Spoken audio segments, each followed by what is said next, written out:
I am Greg James, and here we're going to talk a little bit today about bolt-up versus weld-up. What's the difference? I want to just kind of go over some pros and cons, so stay tuned.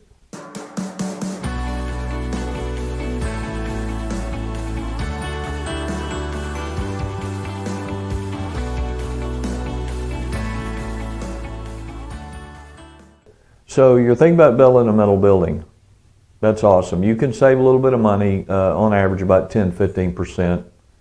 Sometimes more, depending on how much of the project you do, how much you don't do. There's a lot of variables in building any kind of house. So whether it's a metal building, stick frame, doesn't matter. There's a whole lot of moving parts. And so the biggest part of that is labor. And that's what I want to talk to you today when we talk about bolt-up versus weld-up. So kind of what are the differences? We'll just go over basically, kind of give you some general ideas so that at least get you started. You can still do your own research, but this will give you a little bit of a help. Okay, I hope so. So let's start with bolt-up. Most common types of buildings are some sort of bolt-up pre-engineered metal buildings. So what is that? Well, it's you're going to go to a metal building manufacturer. They're going to, according to specifications that you send them, the size of the building, they're going to literally fabricate that in the shop. Okay. So everything, when it ships to the field, is pre-cut for the most part and ready to just bolt together. And what are the pros and cons of that? Well, the biggest part is the engineering. Okay, when you have a bolt-up or a pre-engineered metal building, the engineering is included. Okay. Okay, engineering is included as part of the package. The entire building is pre-engineered. Whatever state you live in, they hire the metal building company hires an engineer to design that building as per specifications for the wind loads, for the seismic activity in your area, for snow loads, all that sort of thing. So that is a big deal when you're going to live in it. Okay, it's you got to understand it's different if you're parking your tractor in it. You got a weld up, okay, you're putting equipment in it, but when you're going to live in it, put your family in it, it's something to consider, okay? So if you want that little extra peace of mind, I'd recommend some sort of bolt-up building. That way the entire structure is pre-engineered, okay? Everything's welded and inspected in a factory-controlled environment. Obviously, that's a big deal. Okay, but what are the downsides? Well, cost. Costs are going to run about $30 to $40 a foot, okay? And that's with the foundation on average. It could be a little more, could be a little less, okay? It just totally depends on where your area, how big the building is, all those things.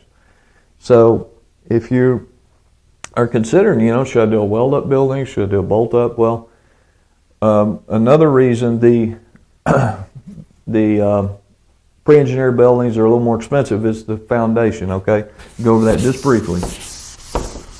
Okay, so my eraser's not working so good. That's okay. So on a pre-engineered metal bound foundation, let's say we just have a square slab here, okay? Well, about every 20 feet, let's say we have two main frames about 20 feet apart right here. You have your in-wall system. Let's say your roof is running this way. Your ridge is running like this, the slope. Well, let's see, every 20 feet, you're going to have a main frame system right there, okay? Well, you're going to have large piers under this, each where these sit. Great big piers. And it depends on where you live and your soil conditions, how much foundation you got to put in. So the foundation is quite a bit more substantial for the most part on these buildings, okay? That's it. So you're going to spend a little more cost, but you'll get the peace of mind of it's a pre-engineered metal building. Everything is factory controlled, okay? Shipped to the job as one package. Okay, what's the pros and cons of a weld-up? Well, very common in our area, weld-up buildings. We do a lot of them. In general, from what the engineers tell us, from our local suppliers that we buy our parts from, because on a weld-up, the biggest difference is you're going to hire a welding contractor, okay? And he's literally going to go buy the parts and weld it up piece by piece. Okay, so he's going to start with a box. Okay, and then about every 10 feet, he's going to put a post. So he'll put a post here, post here. Here we go. We got another post, another post. So let's say this building is 40, 50 feet long. Well, the easiest thing for them to do is they put little weld plates right where those posts are. So when they're pouring that foundation, they just literally stick a weld plate in there. It's got 2 pieces of rebar welded on the bottom of it. And then they'll weld their columns about every 10 feet apart, sometimes 8. 10 is most common. So, and the size tubing we use most common is 3 to 4 inch. So sometimes we use a 3-inch tube, sometimes we'll use a 4-inch square tube. That's the most common, okay? Most engineers tell me that the downside of weld-up building is going 2-story. You can always find somebody that will put one up that's 18, 20 feet tall, but I kind of don't recommend it, but that's totally up to you. Most engineers that we talk to don't like to go over about 16 feet with the eave, okay? That's a big deal. Now you can make it work with 16-foot eave, and I'll show you how briefly, and then we'll wrap this up. So let's say you got a building here, here's your roof, and this is a weld-up.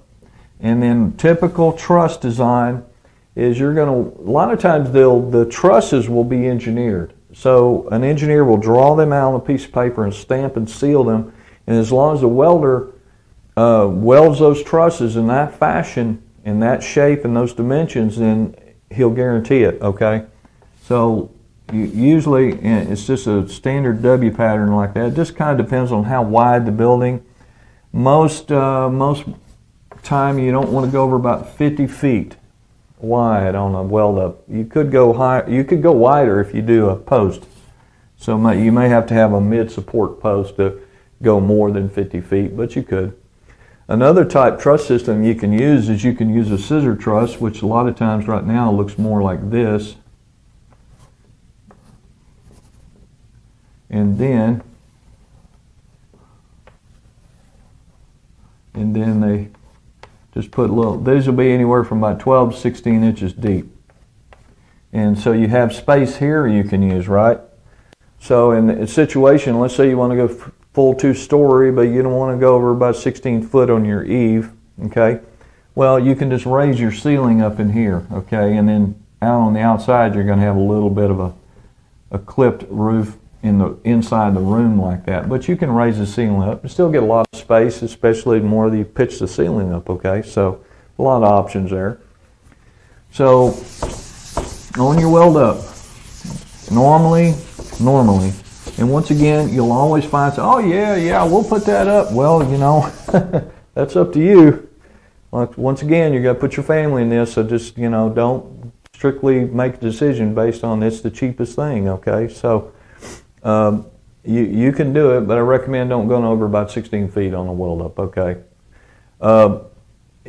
So weld-ups are usually cheaper. On average, we spend about $25 to $30 a foot with the slab.